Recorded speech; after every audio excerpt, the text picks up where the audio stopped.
Spoken English lesson 6. ఈ వీడియోలో simple present tense యొక్క పాజిటివ్ సెంటెన్సెస్ ప్రాక్టీస్ చేద్దాం. అలాగే నెగటివ్ సెంటెన్సెస్ ఎలా వ్రాయాలో కూడా నేర్చుకుందాం. మొదటిగా ఎక్సర్సైజ్ 1. నేను ప్రతిరోజు వెళతాను. నేను ప్రతిరోజు రైతు మార్కెట్కి వెళతాను. నేను సోమవారం గుడికి వెళతాను. నేను ఆదివారం చర్చ్కి వెళతాను. నేను శుక్రవారం మసీదుకి వెళతాను. నేను ప్రతి నెల వైజాగ్ వెళతాను. నేను ప్రతిరోజు వాకింగ్కి వెళతాను. నేను ప్రతిరోజు ఉదయం 6 గంటలకు నిద్రలేస్తాను. నేను ప్రతిరోజు 8 గ్లాసుల మంచినీళ్ళు తీసుకుంటాను. నేను కాలేజీకి బస్సులో వెళతాను. ప్రయత్నించండి. వీటిని ఇంగ్లీష్లో ఎలా వ్రాయాలనేది.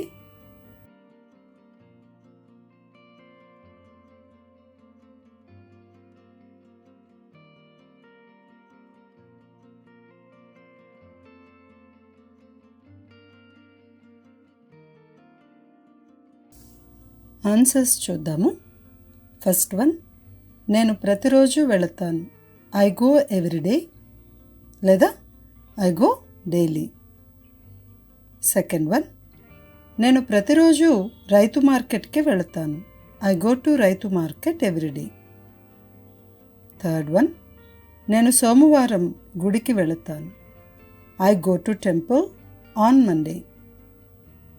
ఫోర్త్ వన్, నేను ఆదివారం చర్చ్కి వెళతాను. I go to church on Sunday. Fifth one, నేను శుక్రవారం మసీదుకి వెళతాను. I go to mask on Friday. Sixth one, నేను ప్రతి నెల వైజాగ్ వెళతాను. I go to Vizag every month.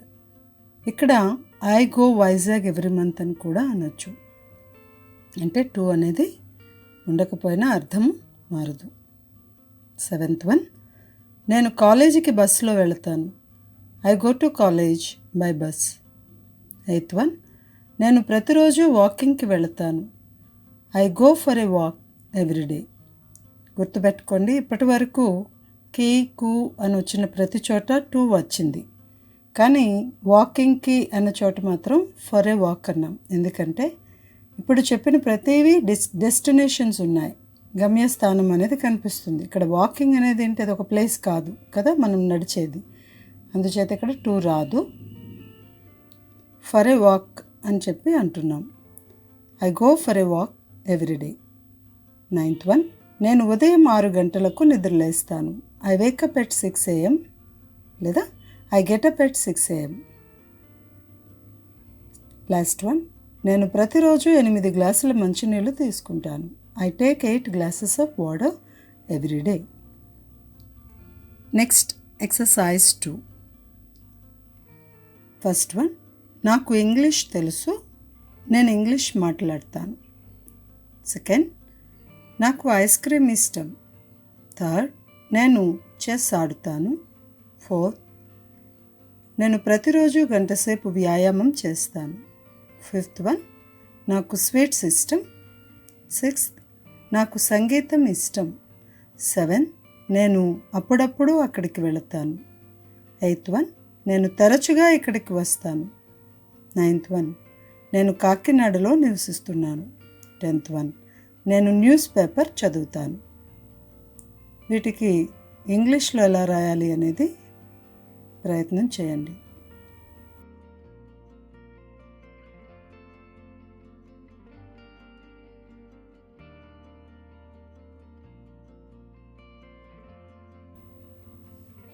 Answers చూద్దాము. ఫస్ట్ వన్, నాకు ఇంగ్లీష్ తెలుసు, నేను ఇంగ్లీష్ మాట్లాడతాను. I know English or I speak English. Second one, నాకు ఐస్ క్రీమ్ ఇష్టం. I like ice cream. Third one, నేను చెస్ ఆడుతాను. I play chess. Fourth one, నేను ప్రతిరోజు గంటసేపు వ్యాయామం చేస్తాను. I do exercises for an hour everyday. Fifth one, నాకు స్వీట్స్ ఇష్టం. I like sweets. Sixth one, నాకు సంగీతం ఇష్టం. I like music. 7, నేను అప్పుడప్పుడు అక్కడికి వెళ్తాను. I sometimes go there. గమనించండి, సబ్జెక్ట్ తర్వాత సమ్టైమ్స్, ఆఫెన్, రెగ్యులర్లీ ఇలాంటి పదాలను గుర్తుపెట్టుకున్నాం కదా, అవి సబ్జెక్ట్ తర్వాతనే రావాలి. 8th one, నేను తరచుగా ఇక్కడికి వస్తాను. I often come here. 9th one, నేను కాకినాడలో నివసిస్తున్నాను. I live in Kakinada. 9th one గమనించండి, లివింగ్ అని అనట్లేదు, లివ్ అంటున్నాం. ఇది నిత్యము జరిగే పనుల క్రింద వస్తుంది కనుక సింపుల్ ప్రెజెంట్ టెన్స్లోనే చెప్పాలి. నేను న్యూస్ పేపర్ చదువుతాను. I read news paper. Next exercise 3. First one, అతను స్కూల్కి నడిచి వెళతాడు. సెకండ్, ఆమె బాగా పాడుతుంది. థర్డ్, హిమ నాన్సీ స్ట్రీట్లో నివసిస్తుంది. ఫోర్త్, ఆమెకి చాక్లెట్స్ ఇష్టం. 5, అతను కాఫీ తీసుకుంటాడు. 6, ఆమె నాట్యం బాగా చేస్తుంది. 7, రోషన్ క్రికెట్ ఆడతాడు. 8, అతను ప్రతిరోజు పాలు త్రాగుతాడు. 9, సరిత ఫాదర్ ప్రతిరోజు జిమ్కి వెళతారు. 10, మా అబ్బాయి అమెరికాలో నివసిస్తున్నాడు. ఆన్సర్స్ ప్రయత్నం చేయండి.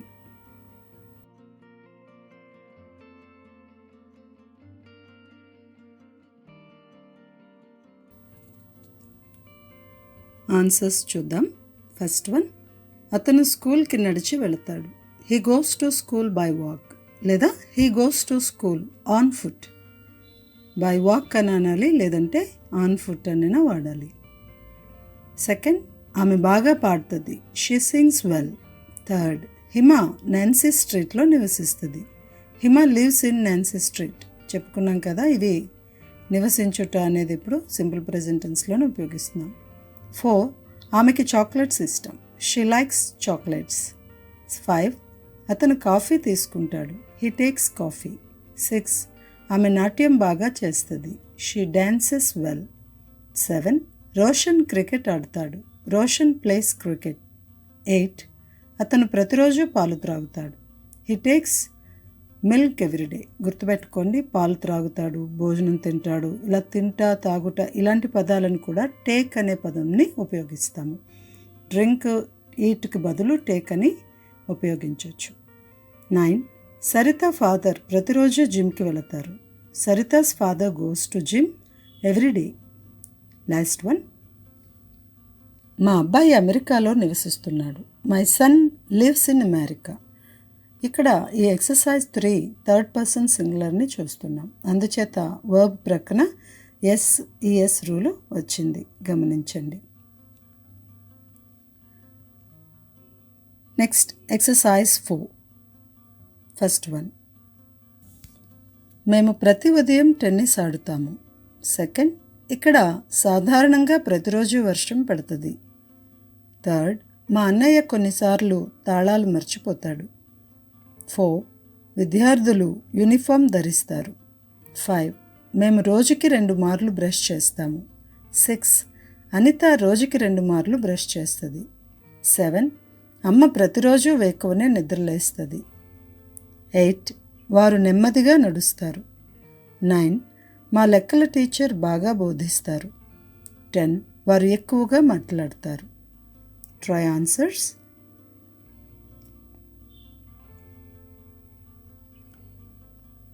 ఆన్సర్స్ చూద్దాం. Let us see answers. First one, మేము ప్రతి ఉదయం టెన్నిస్ ఆడుతాము. We play tennis every morning. Second, ఇక్కడ సాధారణంగా ప్రతిరోజు వర్షం పడుతుంది. It usually rains everyday here. Third, మా అన్నయ్య కొన్నిసార్లు తన తాళాలు మర్చిపోతాడు. My brother sometimes forgets his keys. 4, Revanth సాధారణంగా 7 గంటలకు మేల్కొంటాడు. Revanth usually gets up at 7 o'clock. 5th, మేము రోజుకి 2 మార్లు బ్రష్ చేస్తాము. We brush twice a day. 6th, Anitha రోజుకి 2 మార్లు బ్రష్ చేస్తుంది. Anitha brushes twice a day. 7, అమ్మ ప్రతిరోజు వేకువనే నిద్రలేస్తుంది. Mother gets up early every day. 8, వారు నెమ్మదిగా నడుస్తారు. They walk slowly. 9, మా లెక్కల టీచర్ బాగా బోధిస్తారు. My maths teacher teachers well. Last one, వారు ఎక్కువగా మాట్లాడతారు. They talk too much. ఇప్పటి వరకు సింపుల్ ప్రెజెంట్ టెన్స్లో పాజిటివ్ సెంటెన్సెస్ ఎలా మాట్లాడాలో లేదా ఎలా వ్రాయాలో చూసాం కదా. ఇప్పుడు నెగటివ్ సెంటెన్సెస్ ఎలా వ్రాయాలో చూద్దాం. ఒక వాక్యం ఫలానా కాలంలోనిది అని చెప్పాలంటే ఆ వాక్యంలో ఉన్న హెల్పింగ్ వర్బ్ అలాగే వర్బ్ని బట్టి చెప్తాం. సింపుల్ ప్రెజెంట్ టెన్స్లో హెల్పింగ్ వర్బ్స్ డూ, డస్ అని మనకు తెలుసు కదా. హెల్పింగ్ వర్బ్స్కి నాట్ చేర్చితే అవి నెగటివ్ సెంటెన్సెస్ అవుతాయి. ఇక్కడ గమనించండి, డూకి నాట్ చేర్చితే do not, short form don't. అలాగే డస్కి నాట్ చేర్చితే డస్ నాట్ లేదా డజంట్. డోంట్ అనేది డు నాట్కి షార్ట్ ఫామ్ అయితే డజంట్ అనేది డస్ నాట్కి షార్ట్ ఫామ్. వాక్యాలు గమనిద్దాం. I don't go to market. నేను మార్కెట్కి వెళ్ళను. We don't go to market. మేము మార్కెట్కి వెళ్ళము. You don't go to market. మీరు మార్కెట్కి వెళ్ళకండి. They don't go to market. వారు మార్కెట్కి వెళ్ళరు. He doesn't go to market. అతను మార్కెట్కి వెళ్ళడు. She doesn't go to market. ఆమె మార్కెట్కి వెళ్ళదు. It doesn't go to market. అది మార్కెట్కి వెళ్ళదు. ఇప్పుడు పాజిటివ్ అండ్ నెగటివ్ వాక్యాలు ఒకేసారి చూద్దాం. I go, I don't go. We go, we don't go. You go, you don't go. They go, they don't go. He goes, he doesn't go. She goes, she doesn't go. It goes, it doesn't go. Tinku goes, Tinku doesn't go. చోటు and Chintu go, చోటు and Chintu don't go. Student goes, student doesn't go. Students go, students don't go. అలాగే ఈసారి go అనే వర్బ్కి బదులు want అనే వర్బ్ని ఉపయోగిద్దాం. Want అంటే కావాలి అనే అర్థం. వాక్యాలు చూద్దాం. I want, I don't want. We want, we don't want. You want, you don't want. They want, they don't want. He wants, he doesn't want. She wants, she doesn't want. It wants, it doesn't want. Tinku wants, Tinku doesn't want. చోటు and Chintu want, చోటు and Chintu don't want. Student wants, student doesn't want. Students want, students don't want. ఈ వీడియోలో positive and negative వాక్యాల గురించి బాగా తెలుసుకున్నాం కదా. ఇప్పుడు వాటికి సంబంధించి టెస్ట్ ఆన్సర్ చేయడానికి ప్రయత్నించండి. Test 1. Fill in the blanks with suitable words. First one, I dash బ్రాకెట్స్లో eat mangoes. ఇక్కడ బ్రాకెట్స్లో ఇవ్వబడిన పదాలని వర్బ్స్కి ఎగ్జాక్ట్గా అవే వస్తాయో లేదా వాటికి ఎస్సిఎస్ రూల్ వస్తుందో అంటే థర్డ్ పర్సన్ సింగులర్ని బేస్ చేసుకొని మీరు అది రాయవలసి ఉంటుంది. ట్రై చేయండి. I just read out questions. I dash eat mangoes. We dash play cricket. You dash do exercises every day. They dash run fast. He dash sing well. She dash cook well. It dash follow me. Child dash cry. Children dash cry. Children dash like ice cream. Try answers.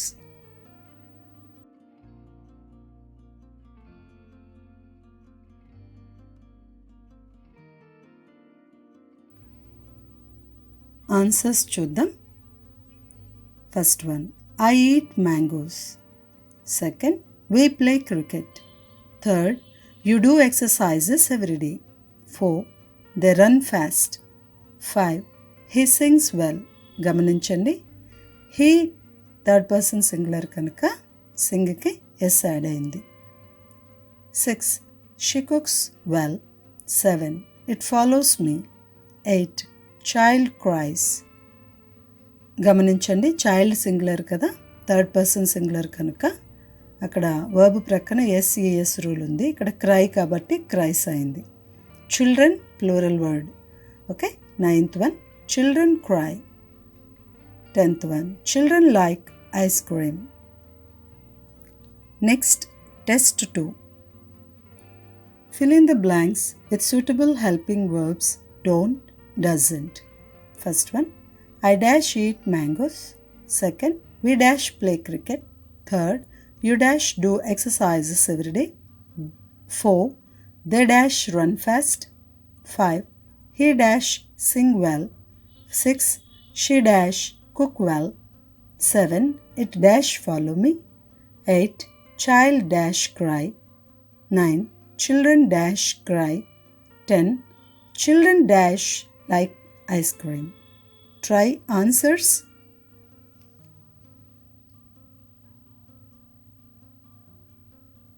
Let us see answers now. Answers చూద్దాం. I don't eat mangoes. We don't play cricket. You don't do exercises every day. They don't run fast. He doesn't sing well. ఇక్కడ he కాబట్టి doesn't. She doesn't cook well. It doesn't follow me. Child doesn't cry. Children don't cry. Children don't like ice cream. Positive sentences, negative sentences యొక్క concepts నేర్చుకున్నాము. Next లెసన్లో questions గురించి నేర్చుకుందాం.